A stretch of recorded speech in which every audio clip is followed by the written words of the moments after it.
وبعدني أملا شو حتى شحلون زبالة قويتها أبززلو أبداني ألم زلو كالو زلو ناشتو زعبي generation على Joshua generation at some point they will reveal كبيلوسيو لذا مدرقة خجلا بتوعي من جاي والمسيح لذا atmosphere كله خجلا بتوعي أجاني تغجل نقومي مدحنا أملا خبزة مدرزي آخر رأي كبرنا أملا خبر أم مدرنا بالله كم تفضل God bless you.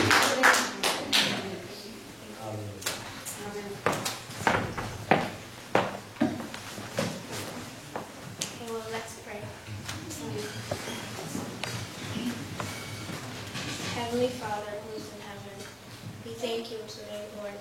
We gather here to hear your word, Lord. We ask, Lord, by the power of your Holy Spirit, you will speak today, Lord. I pray, Lord, all the glory goes to you, Lord. I pray everybody's attention and focus will be on you. Lord, that we might decrease so you will increase, so that we know you and do your will, Lord. We give you all the glory and thanks, Lord. In Jesus' name, amen. Amen. How are you guys? Good? Today I'll be sharing the Word of God on behalf of the youth group. So I'll just be sharing everything that the Lord has been teaching me, what's been going on in my life, and I hope this will encourage you, and I pray that you will take something from this today.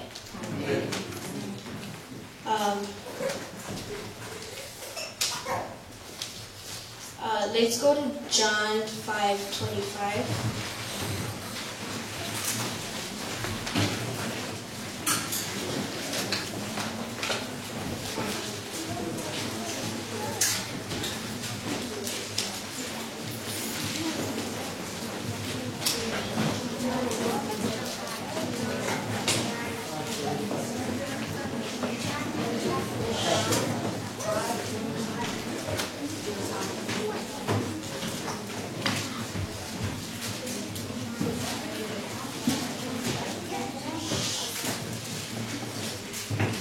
Okay, so John 5:25, it says, "Most assuredly, I say to you, the hour is coming, and now is when the dead will hear the voice of the Son of God, and those who hear will live."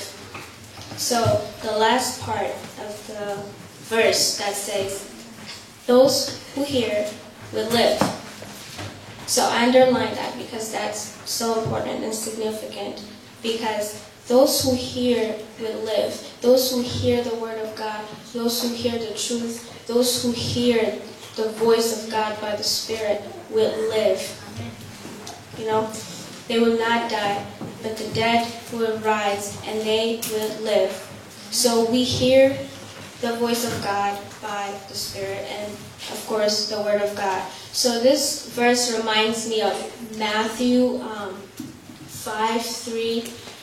When it says, "Blessed are those who are poor in the spirit, blessed are those who are merciful, blessed are the pure, blessed are those who are persecuted for Christ." Matthew 5:3. Do you want to go there? Matthew 5:3.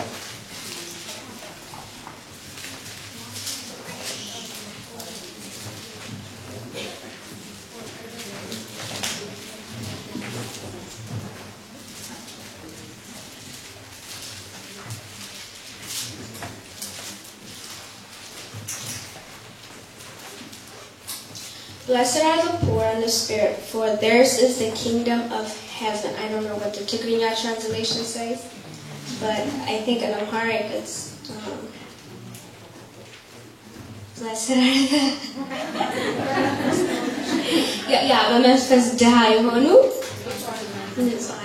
something like that.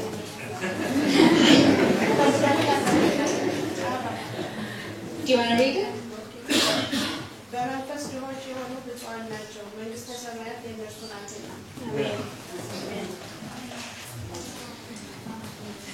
So I'm going to be talking about maturity and hearing the voice of God, being mature in the spirit, being poor in the spirit.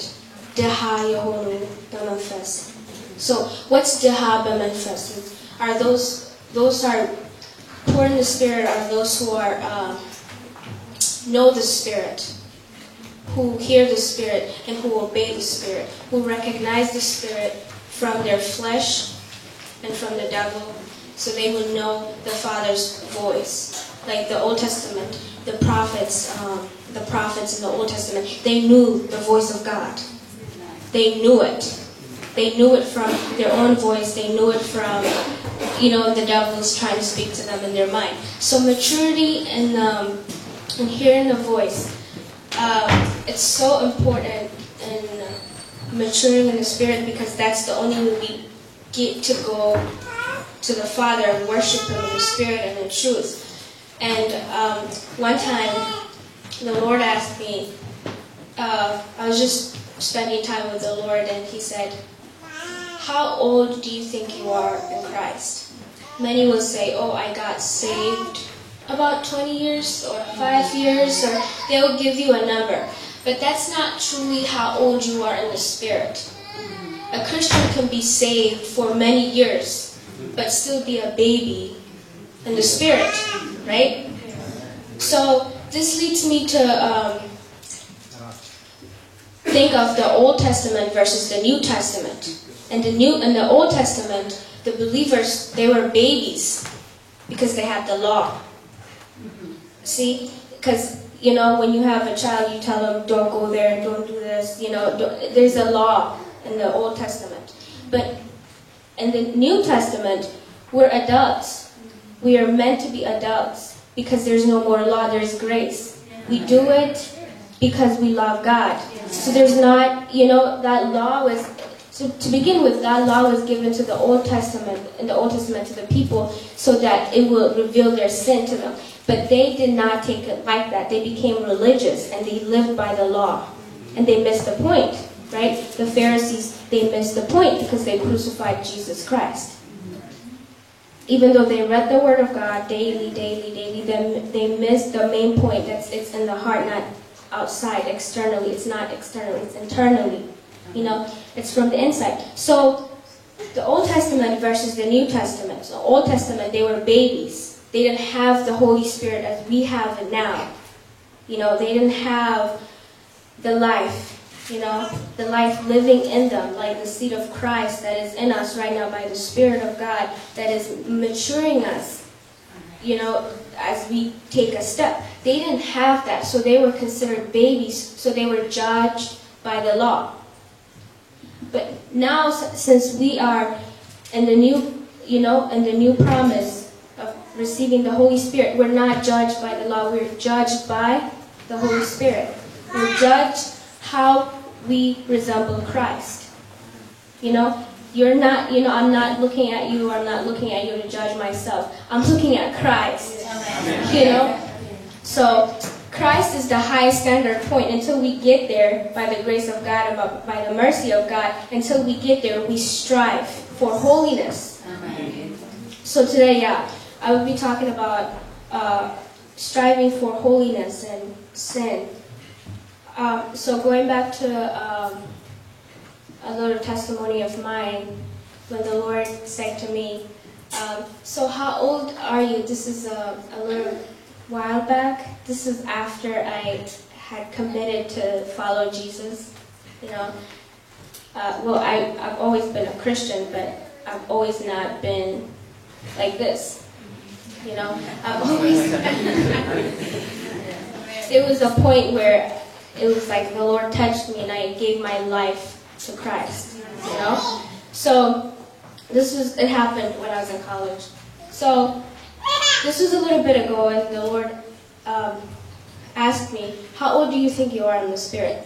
And then I said, Lord, I really don't know. You're going to have to tell me. Please let me know, So one day He gave me a dream. Praise God. He's the giver and the interpreter. So He gives us the dreams, and we ask Him for the interpretation, and He interprets it. So He gave me a dream.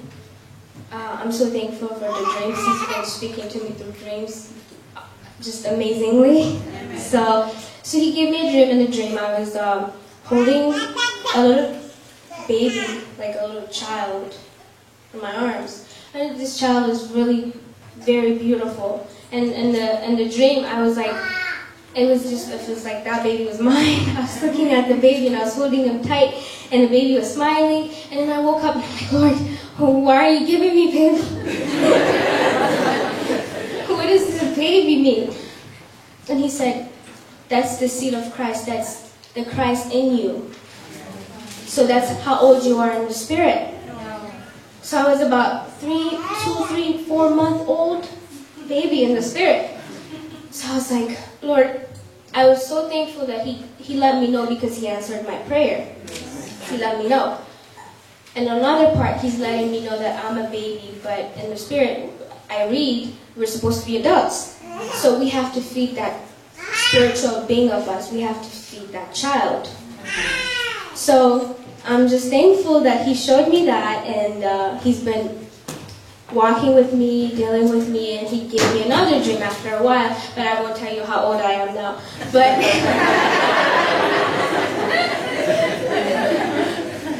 But you know, that was a key in my life, you know, how old I am in the Spirit. That's what counts. That's what counts when we stand before Christ, not how long we've been serving. You know, some Christians, they've been saved for like 20, 30 years, but they're like still immature in the Spirit.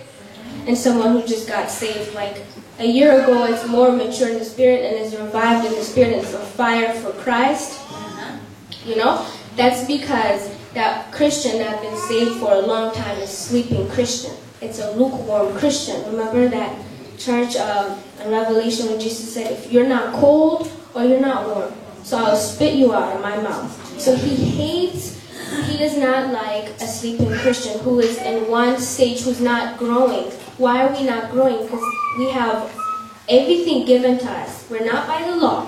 We have grace, we have mercy, we have Jesus Christ, and we have the Holy Spirit. So why are we not taking advantage of that? Because the Old Testament, they didn't have that. They literally lived by the law. It was, law said do this, law said do that. But we don't have the law. Jesus came to take the standard higher. You know, higher. It's a righteous walk. It's a holy walk. So it's a higher walk. Even though it's a higher, it's more is demanded from us than the Old Testament. But we have the Holy Spirit, so we can do anything through Christ who strengthens us. Amen. So a little bit ago, I was doing the study of the tabernacle, the tabot. Remember? The tabot, yeah. So during that time when God gave Moses the plan of the tabernacle, it had 3 stages. It had the outer court, the holy place, and the Holy of Holies. That's the Holy of Holies is where the tabernacle was. But the outer court, we have a fire, and then the inside of the holy place, there's like the bread and the oil lamps and stuff like that. They all represent something, by the way. They all represent Christ, coming of Christ, the redemption of Christ. So the study of the tabernacle really revealed to me that, really made me question that. Am I really where am I? You know, am I outside of the outer court? Am I in the holy place, or am I in the Holy of Holies? Only a few, the Bible says, only a few will get to see the Holy of Holies. Those who live for Christ. You know, only those who put Christ first. So I don't want to be in the outer court. And I know a lot of Christians, they profess to be Christians. For example, in college or places at work, they're like, oh, we're Christians. We're for sure going to heaven. And they're not even in the outer court. They're outside of the outer court. They're not in the holy place or the Holy of Holies. They're outside. And that's very sad, because they're perishing. They're fooled. Their mind is not, they've been lied to. You know, they're constantly lying to themselves. They're not coming down to the what's right in the Bible and what's the truth. So the purpose of Jesus' ministry was he came so that to save us, right? He came to save us. He came to die for us. But he came mainly to save us from sin. You know, he saved us from sin.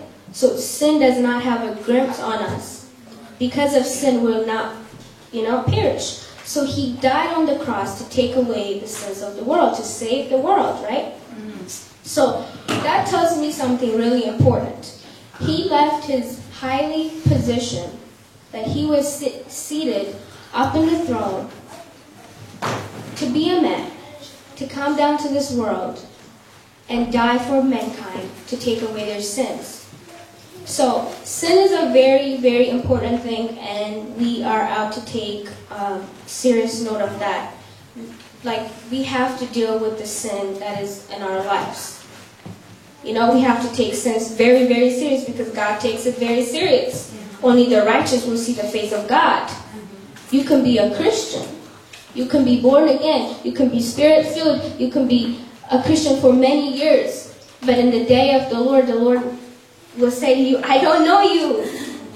I don't know you, because you have not taken my word seriously. You have not dealt with the sin that I have been showing you. If you don't take care of the sin that is in our life, it's like we don't have relationship. There's a separation. There's one thing that separates us from God, and that's sin. So sin causes a separation. Not only a separation, but it causes an open door. It's an open door for the enemy to come in. It's an open door so we don't grow in Christ. So our spiritual baby is not growing because there's sin that needs to be cleaned out. Yeah, the Lord died for our sins, but most people, I thought I had this in my mind for a long time too. Since Jesus died for me on the cross, my sins don't really matter. But they do. Yeah, Christ died for you, but deal with the sins that is in our heart. All of us should search the Bible and see the sins God hates. God hates sin. So we should be searching our Bibles to see what God loves and what God hates. You won't hear clearly from God if there's undealt, or you're not repenting of the sin, or you're not trying, and the Lord exposes a certain area in your life, and you're not trying to change that by saying, Lord, by humbling yourself, by saying, Lord, help me today. Help me, because I have to get it right. I have to get this right before you. I want to live a righteous and holy life. So we are out to be fearful of God, because He is holy. So He's a very holy God. When we talk about holiness, I think we underestimate what's holy. God is so holy. He does not even turn around to look at darkness. He is so holy, He hates darkness. He doesn't even look at it. His face is not even towards it. So why should we? Why should we live in sin? Why should we constantly be impure? God is a pure righteous, and He is light, and He is holy. When people say, "Oh, God has been dealing with me about this for a long time," and they laugh, and it's like, wow, you should fear God, and you should tremble at His name. Work out your salvation with trembling and fear. The Bible says, fear God. Because when I looked up the word jealous, because the Lord is a jealous God, He does not like sin, so He doesn't want to share you with sin. So He's a jealous God. So when I looked at that word in the Strong Concordance, that's where the Hebrew translation is, in the Greek and the Hebrew, and that word literally means jealous, means angry. He's an angry God. And I said, what? God is an angry God? That's what it means. God is an angry God. But He's not the kind of anger we have. He has a righteous anger that we don't know about. He is righteously angry with sin. That's what it is. It means jealous. He hates it. He hates it. So He's angry with that. So in the Old Testament, we see that there's been times where people got destroyed and killed and dropped dead because they were, they didn't have the fear of God. So we are out to fear God because He is holy. So repent, deal with your sins, and repent, or else you will be denied before God. You know, a spiritual person is not who goes and says, oh Lord, I praise you, I praise you. It's not an outwardly thing. It's not externally. It's not by mouth. It's not by your show, the way you dress, the way you act. A spiritual person is the one who knows God in the heart, who is not a spiritual baby, but who is constantly advancing, who is constantly growing in the Spirit. Who, you know, our goal is to get a deeper revelation of Jesus Christ. But unless we take care of that certain area the Lord is speaking to us, why are we here doing something else? We should be there doing it. And it's like an instant repentance needs to happen when the Lord, you know, exposes something. It's like, oh Lord, forgive me, you know, wash me by your blood, wash my conscience, forgive me of my sins, right away. It's something that happens right away, you know, deal with your sin right away. You know, I was about to say something to my sister, and the Lord's like, nope, don't say that. I'm like, okay, Lord, don't react. I take it serious. I take it really serious, because if we don't take it serious, I fear God. So. Amen. And you know, when the Lord said in the Bible, "Come as you are, but you don't stay that way." You know, a lot of people come as they are, but you're not. When you come to the Lord in the presence of God, and you accepted Jesus into your life, you're not going to be the same. You know, so it's a work you have to put. It's not what you do by yourself, of course. You rely on Christ, you rely on the Holy Spirit, but it's a work. Christianity, I don't know why people say Christianity is easy. It's not easy. Sometimes you hear things you don't want to hear from God. When God exposes sin in our life, you know, it's not easy. It's not easy. It's not easy at all. When he calls someone, you're a hypocrite. It's like, really, Lord? I'm a hypocrite? It's like, yeah, and you're going to have to deal with it. You're going to have to work and repent. Repentance is the first key, and constantly just reminding yourself and obeying the Holy Spirit to get these sins out of the way. And obeying the Holy Spirit is so important. You know, it's so important, because obedience is the key. Obedience is the key. I'll say this, obedience is the key. It's no other way to grow. It's no other way without obeying the Lord. You know, I was, like, people get too busy doing something for God, like serving here, serving that, doing this and doing that.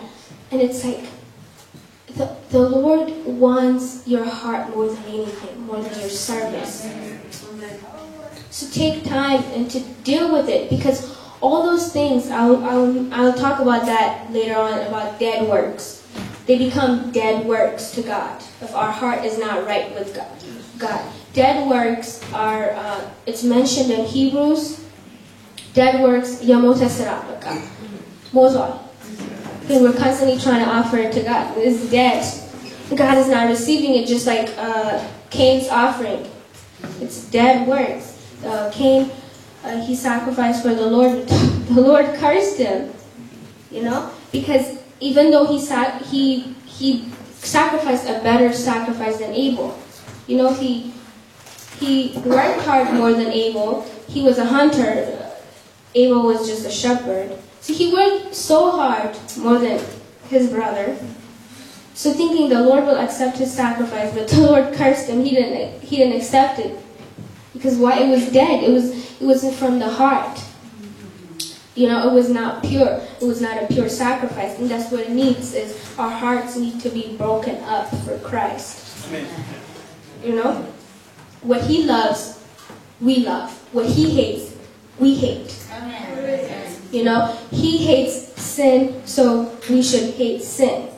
And we should love whatever he loves. He loves a joyful giver.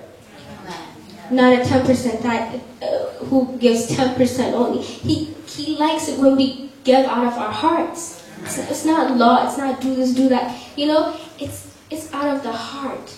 It's a thankful heart. It's a pure heart. It's It's a joyful heart.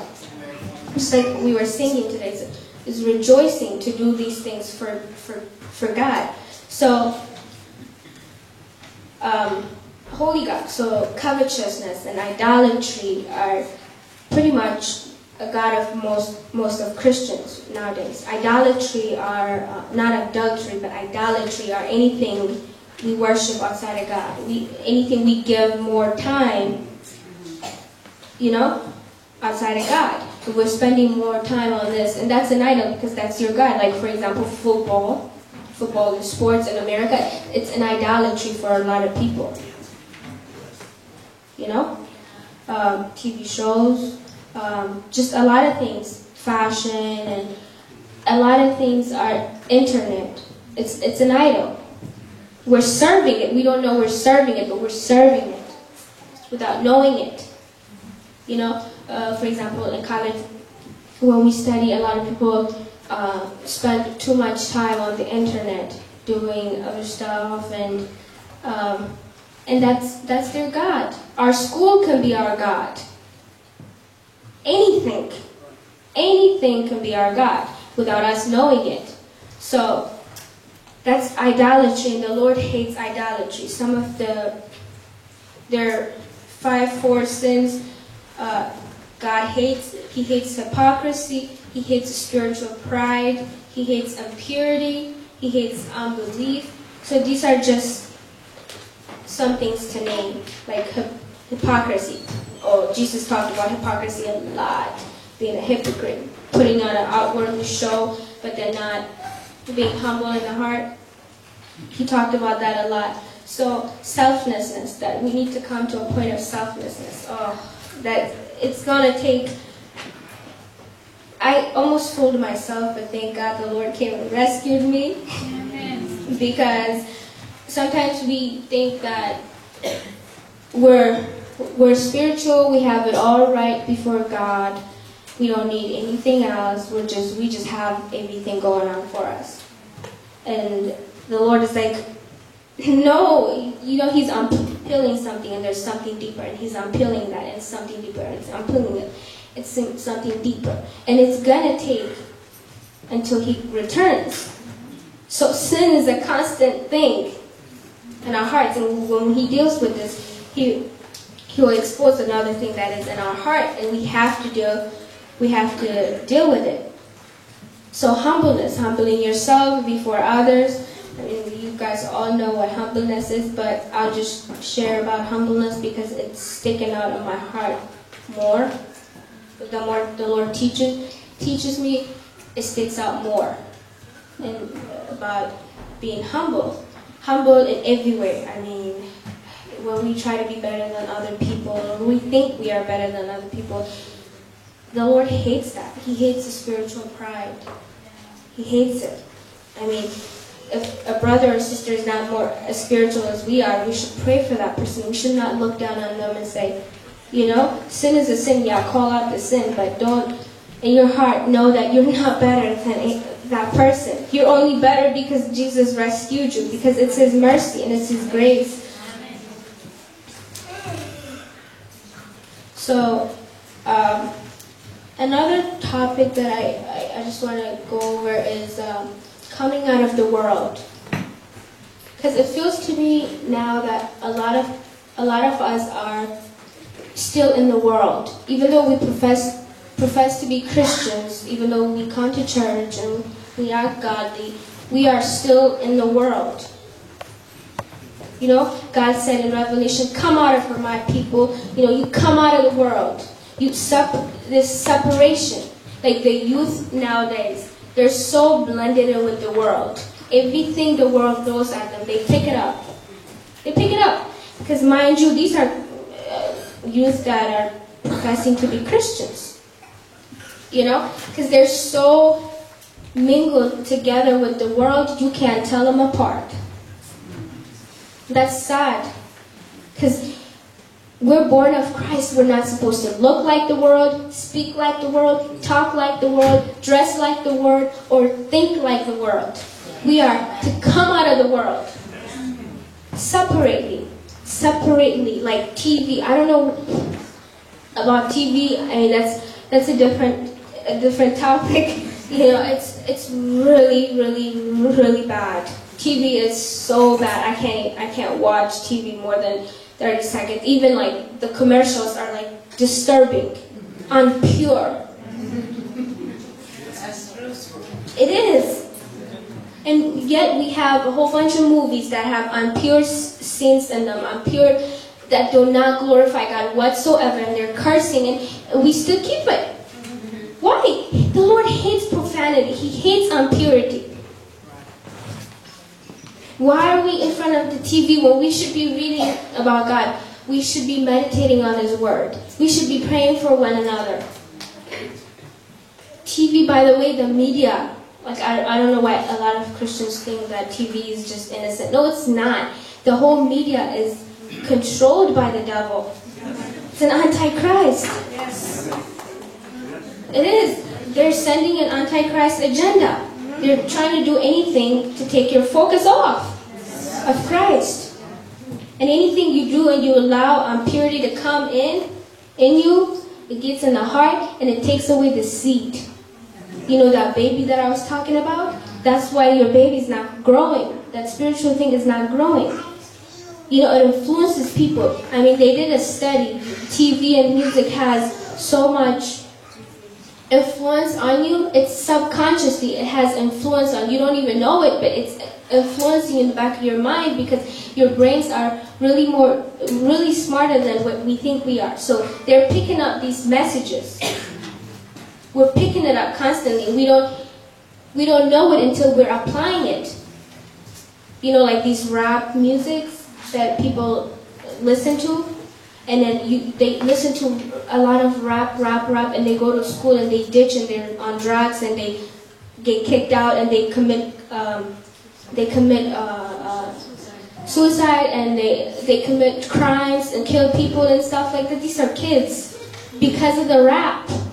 Because when we hear stuff, we're not just hearing it, there's a spirit behind it. When we see it, that we're not just seeing it, there's a spirit influencing it behind it. So these kids keep listening to rap music about a lot of just horrible things. They just think it's music, and then they hear it, and they hear it, and they hear it, and it's like all of a sudden, their mind has already picked it up subconsciously, and then all of a sudden they're acting the lyrics out on their sin and they don't know why they're doing it. Because see, when we watch and we focus on something, our mind is so smart, it just opens up without realizing it. It's coming in without filter. It comes in. It's a lot of impurity, like fashion. A lot of people have to follow fashion. They dress like the world. There's no separation. You look at them, there's no holiness. There's no type of holiness. And there's also a spirit that drives these things. I don't think these things come just for innocence. I think they're there to accomplish a certain agenda. Just like the Word of God is sent to accomplish something because it does not return void, just like that, the devil sends his own things. And we have to come to a place where we separate things. We come out of this world. And the way we speak about other people and just watching our own mouths, and it needs to be a serious separation. You know, trembling and repenting before God because we partook of this world. For example, Facebook has a lot of, they send to you, like, videos and stuff like that. You're like, what? Where is this coming from? YouTube. A lot of people are on YouTube. And then one video leads to another video leads to another video, and it's like you're totally off. You know? It's like self-control. Just know your Holy Spirit. Because the Holy Spirit tells me, as soon as I'm doing something, in my spirit, He lets me know. He's my helper, right? He does the same thing for you guys too. He does it all for us. And it's like, but if you just deny it and keep going. It's like, you disobeyed right there. You know? You're just like going your own way. And the Holy Spirit's right here, and you're like off. Just doing your own thing. So, selflessness and coming out of the world. So, selflessness is something big. Like, Jesus was selfless. I mean, he didn't have no possession. He didn't have anything. When I read about Jesus and his disciples, it's just amazing to me. It's truly, truly amazing, because here you have Jesus telling his disciples, come follow me. And they're like, left everything. They left literally everything, their families and everything. I mean, at the time, I think it was Peter and his brother, they were helping, like they worked for their father for a fishing business. So that was their income. The father's income was from his sons, because they would help him out. Do you know how he felt when they left him? Jesus said, just follow me. And they just dropped everything and just started following him. I mean, they didn't bring anything, and Jesus told them not to even bring money, not to bring anything. He said, just wear one tunic. One tunic. One tunic is one robe, like the robe. Back in the day, if you were rich, you would have a long sleeve, one tunic, and then on top of that, you will have a short sleeve. So you will have two tunics if you were rich back there. But then he said, just one tunic. It was like see-through tunic too. So they just got up and left, and they had their stick to climb up the mountains. That's totally like this world had nothing on them. Because they left it all. They left it all behind, and that's what we need to be when Christ is calling us. It's like, this is not the way, this is not the way, this is not the way. There's only one way, one truth, and one life, and that is through Jesus Christ only. It's like, we need to have our focus right. I'm not buying that prosperity stuff. I don't like how it sounds. We talk about prosperity gospel and prospering and stuff. And to me, prospering is us prospering in our spiritual life. That's prosperity.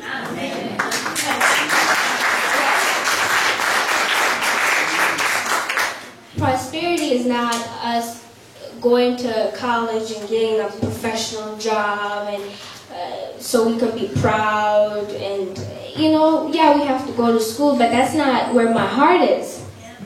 My heart is at doing the will of God, whatever he calls me, right? Whatever he has for me, I will do his will. I will obey. It's not my way, but it's his way. It's not my glory, it's his glory.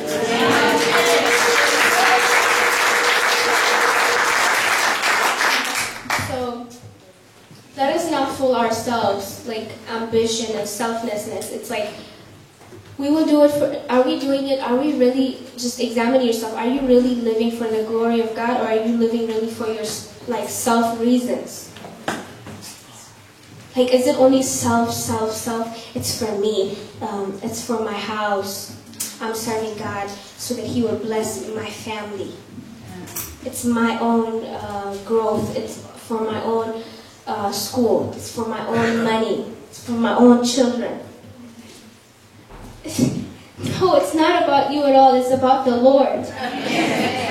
It is, because a lot of times we make decisions based on how it would benefit us, don't we? Don't we? Yeah. The first thing that comes to our mind is like, Lord, how would I'll calculate the cost. How would I benefit from this? How would I benefit if I go here? How would I benefit if I do this, or if I buy this, or if I don't? We're always calculating, if I move here, would it be cheaper for me? And it's like, are we taking time to consider what benefits God? What's the will of God? What's the will of God for our kids? What's the will of God for our education? What's the will of God for our business? What is it? Because for me, See, reasoning tells me, okay, move there because it's cheaper to live there. You can save money. But God might say to you, move here. And it's like, Lord, but it's expensive here. Why would I move here? And then it's like, his ways are not our ways. His mind is not our mind. He has you there maybe to preach the gospel, to spread the gospel, to do his work. I don't know what it is, but it's his work. It can be from serving. It can be from anything.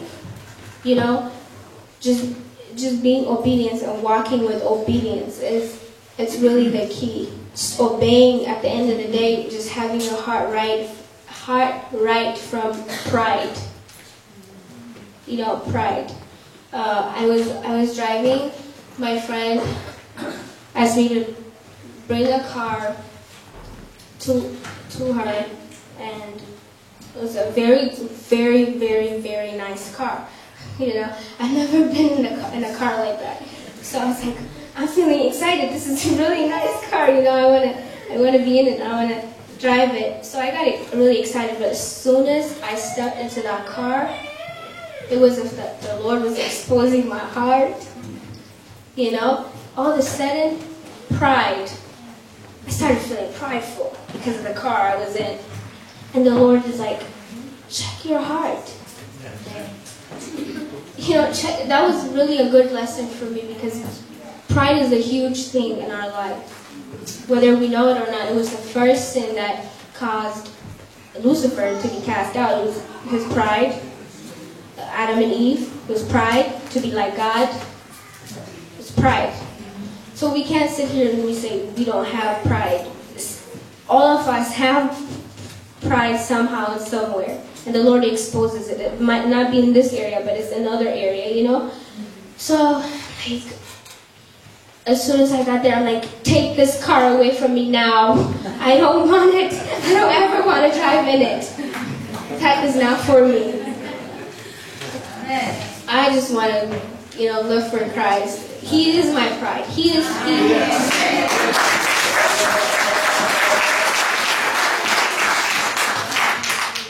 So, and I noticed that the Lord will use prideful people, selfish people, to get his message across, to help others. He does. He uses people who are really prideful in their words, or in their sermons, or in their deeds, just to bless others, because he respects his name. For his name's sake, he will. But that's not, at the end of the day, the person who is prideful will get judged before God. So really, just examining ourselves, it's so important, and especially like our thought life. You know what I'm saying? Our thinkings. Our thinkings need to really sober down. Because we're constantly thinking about this, thinking about that. We're racing in our thoughts. It's like, be still and know that I am God, said the Lord. Jesus is just amazing. He is so pure and he never sinned, even in his thought life. He didn't have not one pride didn't even cross his mind, or selfishness, or because when I make decisions, I make decisions, most of the time for me, what benefit me. He did everything for the will of God. Everything. He put his life down for the will of the Father. So our thought life, just really examine where our thought life is. Let the Holy Spirit even lead us in our thoughts. What we need to think, what we need to know. So about, I mentioned earlier about dead works. Like offering God something that's dead. That's a sin. God hates our dead works. Whenever we offer anything without joy, or we're doing something because of our conscience, because it's on our list. Oh, I have not read the Bible today, so I'm going to do it just because it's on my list. There's not that wanting to read the Bible. There's not that wanting to pray. You know, oh, I have to pray today. You know, I have not prayed all day long, but I'll just pray before I get in my car so I won't get into a car accident. That's really selfish, you know. You don't pray so that God won't cause a sickness in your life or you will have a car accident. He's greater than that. He is love. We pray because we love Him. You know, we pray because we just want to be with Him. We don't do things to get a reward in heaven. You know, when you serve and you're like, okay, one day I'm going to get my reward when I go to heaven. Because my eyes is on the reward. And it's like, don't miss the whole point. My eyes is on Christ. Amen. I will do whatever it is, whether I get paid or not. You know, it's not for a reward. Whether I get a reward or not get a reward, I will still do it. Because every time we do something good for God or for others, to get a reward from God, that's a dead work. It has not been considered for God because we're doing it for a reward. And we've already received our, you know, it's dead. So we do it. Jesus did everything He did just because He loved the Father. Would we do the things we do if we don't get a reward one day in heaven? Would we do it? Would we really do it? If we were to go clean toilets in heaven, would we serve the Lord as well here? Yes. Yeah, that's how it should be. You know, we shouldn't be serving or doing good things just for the sake of it. Just for me, having Christ is so much better. Like when we go to heaven, I don't want to be off somewhere with a mansion or with a reward. I want to be at the feet of the Lord, don't you? I just want to be sitting there listening to, everything that Christ have to say. Everything. Not everything about Christ is written here. Not everything in the Bible, because the Bible says if everything was written in the Bible, even the pages would not contain it. So there's so much more about Christ because it's so malada adisno.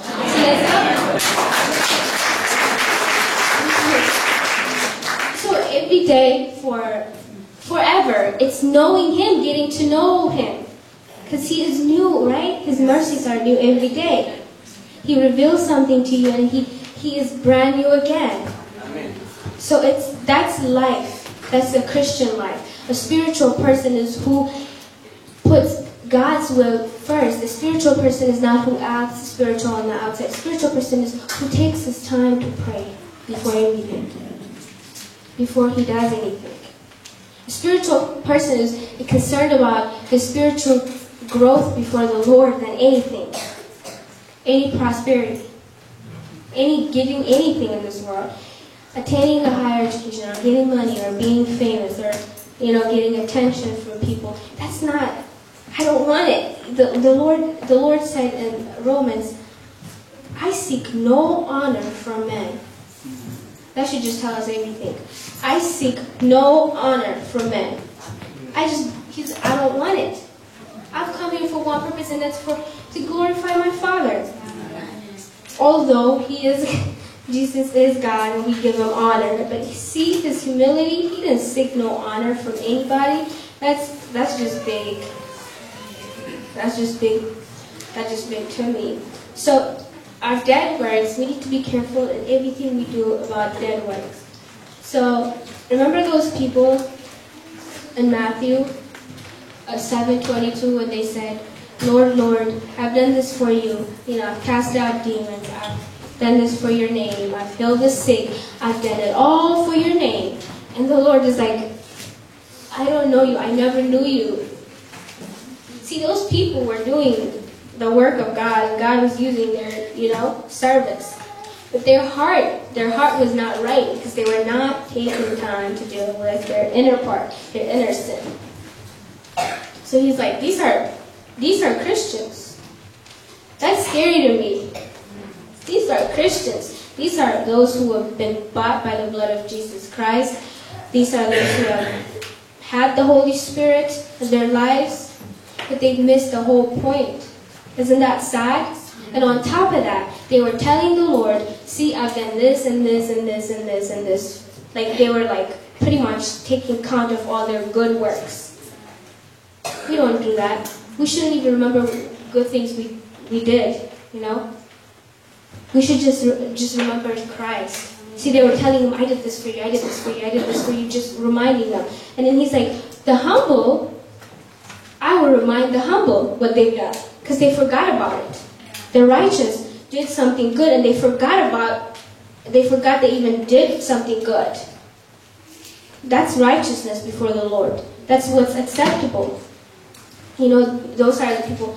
So, and the people in the laborers in Matthew 18:4. You know, those are the people who got the jobs, and they worked, and for many hours all day long, and then the owner went outside and gathered just random workers at the last minute, and he paid them equal. And then not only that, he gave them the money before those who've been working all day long, and the other ones started complaining. Lord, we've been working here all day long, and this is our price? And those who just got here and they just worked for a little bit just didn't even take it. They were just going to take whatever that was given to them and leave. They weren't seeking any payment, or they weren't seeking any, you know, they're just there, thankful. They didn't have jobs. Now they're working. So those who are great will be humbled, you know. So the greatest is the one who humbled themselves before God. So it's not really looking, having honor or doing great things for God. It's really just humbling yourself, because God is looking for.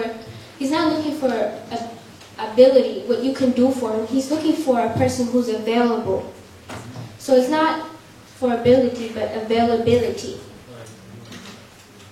You know, he would take a person who is available and change that person. He would be a great man of God. He will do wonders, you know. But those who are just too busy trying to please God are not available for God to work in them, you know. So I came to the point where I don't want to work. I don't want to do anything unless I know it in my heart that I have peace about, that I prayed about it, and I have peace about it, and the Lord allowed me to do it. Because if there's anything that the Lord wants to change, He can change it. Because, you know, we're giving Him attention. Like seeking God in prayer and saying, Lord, is there anything that you want to expose to me? Is there anything? Because Paul said, search your heart, right, and see if you're in faith. Are you in faith? Are you in faith before the Lord? Are we pure before the Lord? Are we righteous before the Lord? Is our hearts pure and our hands clean before God? So I think that's so important. And through obedience and knowing the Holy Spirit, we know what the will of God is. See, I've always thought the will of God was doing something for God or becoming something for God. But one time I was reading the Bible, and then He just opened up my eyes to see that the will of God is just to be obedient. And everything will just follow. Just obey, and everything will, you know, take its place. A lot of people don't want to deal with, a lot of Christians don't want to deal with their sins. Well, if you don't have your sins right before God, there's no way to the Father. You know, just make sure you are walking with the Spirit, and He will lead you, you know.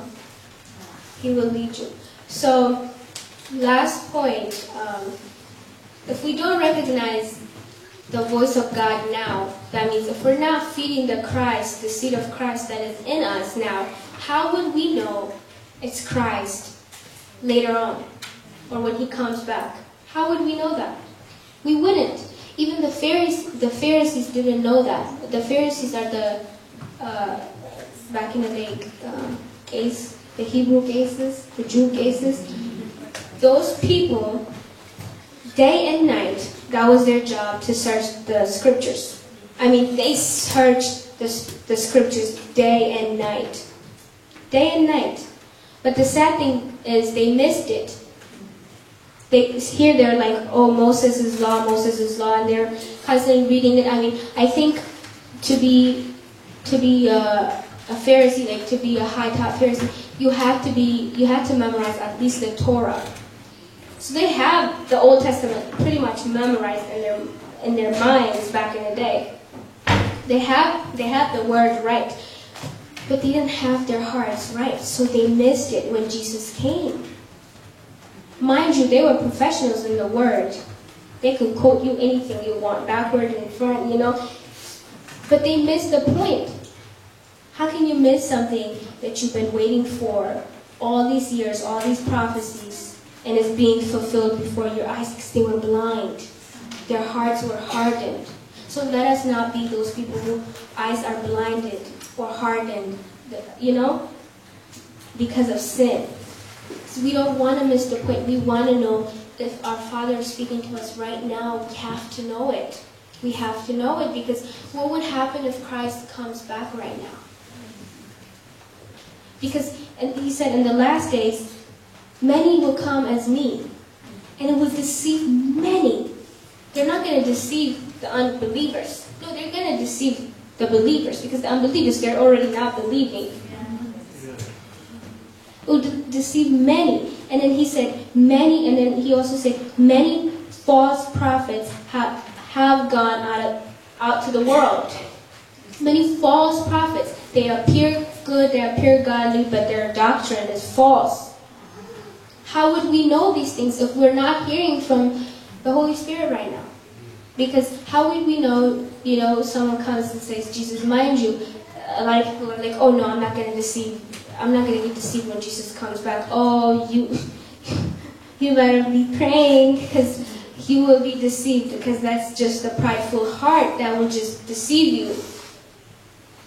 Because the Antichrist is going to come as the Bible talks about it, he's going to come looking like Jesus pretty much. He's going to talk like Jesus. He's going to be the nicest person. He's going to walk around serving people.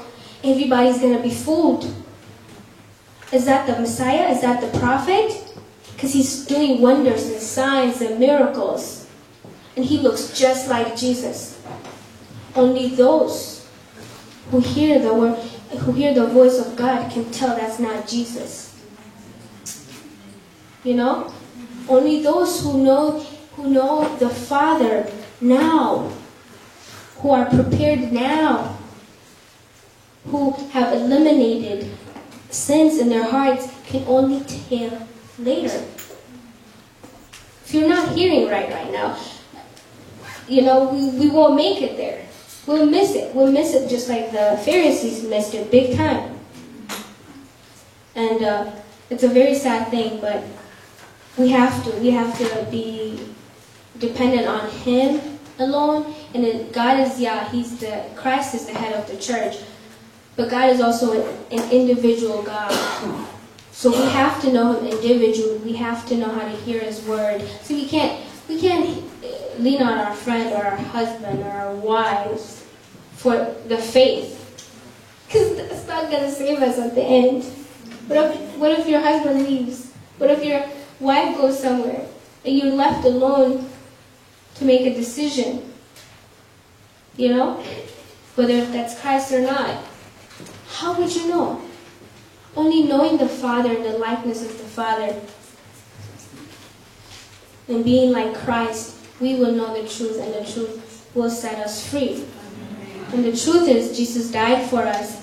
He came to take away the sins. So let's take advantage of that. Let's be humble, and let's just thank God for His grace and mercy that He did that. So now we have the Holy Spirit. Now we can take the Word of God serious and obedience, and working out our salvation with fear and trembling before God. So let's fear God. Let's say, God is serious to me. Obeying him is so serious to me. I fear him because he's a holy God. He is so holy, so holy. The 24 elders talked about in Revelation. What did he do? They bow down and they say, holy, holy, holy is the Lord God Almighty. And they bow down and they cast their crowns before the feet of the Lord. And they get up again and they say, holy, holy, holy is the Lord God Almighty. And they bow down, they get up again and then and say, holy, holy, holy is the Lord God Almighty. Yes, Lord. That's their life. They don't do anything else but just be there and casting their crowns before him. That's their position when they're casting it in front of the feet of the Lord. So he is a holy God. He doesn't know anything of impure. So let's get rid of all the impurity of this world and impurity of our sins. And we're not made holy or righteous before the Lord because we work hard. We're made righteous because of the blood of Jesus Christ. Amen. It's by grace through faith. So we believe that he's given us the grace and the shedding of the blood, but at the same time, faith without works is dead, the Bible says. We believe and we know, but at the same time, we have to deal with it. We have to work hard, relying on him, not by ourselves, but with him. So, thank you. Amen.